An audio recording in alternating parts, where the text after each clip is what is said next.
अयोध्या नगर निगम के परिवर्तन दल अपने नवीनीकरण की मांग को लेकर के परिवर्तन कार्यालय नरेंद्रालय में प्रदर्शन किए। अयोध्या परिवर्तन प्रभारी व नगर निगम प्रशासन पर आरोप लगाए गए कि नई परिवर्तन दल टीम का गठन बिना शासन के आदेश के क्यों किए गए। नई भर्ती प्रक्रिया के रोक के लिए कोर्ट केस चल रहा है, इसके बाद भी भर्ती प्रक्रिया किया गया जो कोर्ट का अवहेलना है। नई परिवर्तन टीम के गठन में एसएससी, एसटी और ओबीसी को क्यों नहीं रखा गया?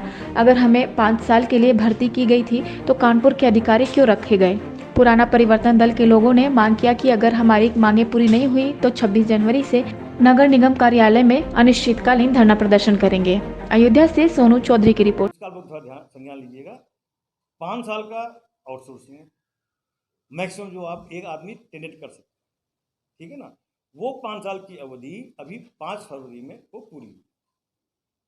जितने जो जेसीओ एनसीओ जो यहाँ पे नगर निगम अयोध्या में आउटसोर्स किए गए थे 5 साल के लिए, उनका कार्यकाल 5 फरवरी को पूरा हो गया। उसी स्टैंडिंग ऑपरेटिंग प्रोसीजर में ये विधान है कि जिस महीने में इनका कार्यकाल पूरा हो रहा है ये पूरे महीने उसका पूरा सर्विस कर सकते हैं, आउटसोर्स का कार्रवाई कर सकते हैं और महीने के आखिर में उनको फिर उनकी सेवा जो है मतलब इसकी, क्योंकि ये आउटसोर्सिंग वाली है, इसमें कोई कागजी कार्रवाई नहीं होती कि भाई आपको निरस्त किया गया, आपको ऐसा कुछ नहीं है।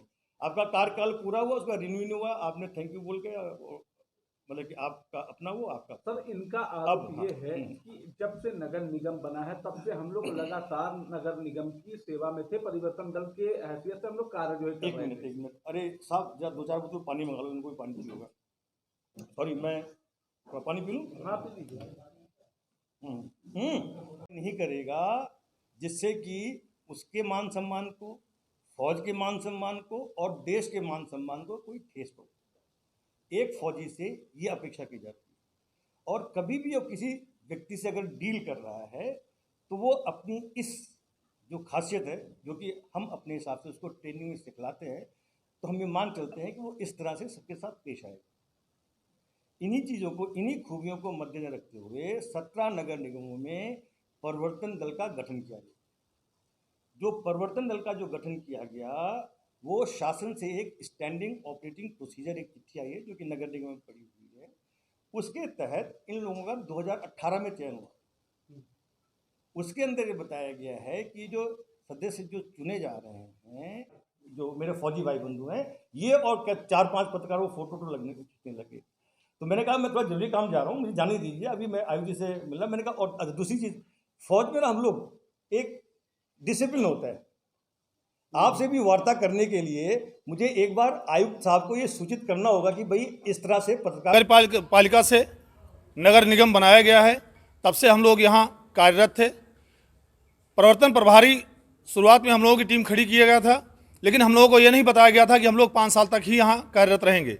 अभी बिना बताए हम लोगों को इस टीम से बाहर किया गया है और मनमानी ढंग से दूसरी नई टीम का गठन किया गया है, जिसकी वजह से हम लोग, हमारे बच्चे पढ़ाई लिखाई में उनका भविष्य अंधेरे में है और हम लोग बिना नौकरी के हम लोग बाहर कहाँ घूमेंगे।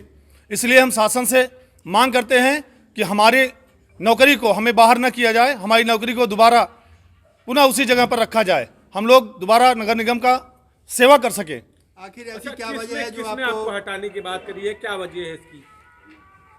हमें अभी 2 महीने पहले ही कर्नल सूर्यवंशी, अरुण सूर्यवंशी जी आए यहाँ और बिना बताए हुए हम लोगों को यहाँ नई टीम की गठन किया। उसके बाद हम लोगों को कहा कि अब आप लोग सेवा मुक्त हो रहे हैं, आप लोग जा सकते हैं और 1 तारीख तक नई टीम का ज्वाइनिंग लेटर हो जाएगा। तो हम लोग यहाँ पर निराधार हो जाएंगे, हम लोगों के बच्चे अधर में लटके रहेंगे। ऐसा क्यों किया जा रहा है आपके साथ?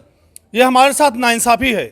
हम लोगों को बिना बताए हुए हम लोगों को ले आकर के यहाँ खड़ा किया गया और कहा गया कि आप लोग 5 साल के लिए हैं, आप लोगों को इसलिए बाहर किया जा रहा है। नियम क्या है वैसे? जबकि नियमानुसार देखा जाए तो यहाँ जो शासन आदेश था उसके तहत 55 साल से लेकर के उसके अंदर एक जवान और जेसीओज की भर्ती हुई थी।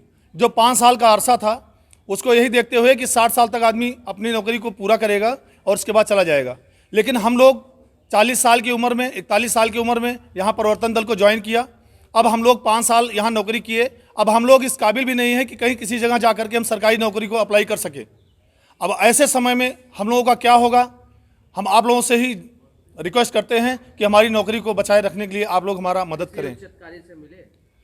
हम लोग कई बार अपने यहाँ माननीय मेयर साहब, माननीय नगर आयुक्त महोदय, इन सब अधिकारियों के पास में हम लोग जा करके अपना पत्राचार किया, एप्लीकेशन दिए, लेकिन उन्होंने हमें आश्वासन दिया था कि हम आप लोगों को एक एक व्यक्तियों से मुलाकात करेंगे और आपकी बात को हम जानेंगे, लेकिन हमारे साथ ऐसा नहीं हुआ। अभी आप क्या मांग रहे हैं? अभी हम यही मांग कर रहे हैं कि हम लोग अब कहाँ जाएंगे, हमारे बाल बच्चों का भविष्य कहाँ जाएगा। इसलिए हमारे बाल बच्चों की भविष्य को बचाने के लिए आप लोग हमारी बातों को रखें, जिससे हमारी नौकरी बनी रहे। मांगे न पूरे होने पे क्या करेंगे? हमारी मांगे ना पूरी होने पर हम यहाँ धरना प्रदर्शन करेंगे और लंबे समय तक प्रदर्शन करेंगे, जब तक हमारी मांगों को पूरा नहीं किया जाएगा। हम माननीय मुख्यमंत्री जी के पास अपनी बातों को रखेंगे, नगर विकास मंत्रालय में हम अपनी बातों को रखेंगे, और यहाँ हम तमाम जितने प्रशासन के अधिकारी हैं उनके सबके पास हम अपने रिक्वेस्ट को लेकर के जाएंगे और उनसे यही निवेदन करेंगे कि हम लोगों को दोबारा यहाँ रखा जाए। हमारा नाम सुनील तिवारी।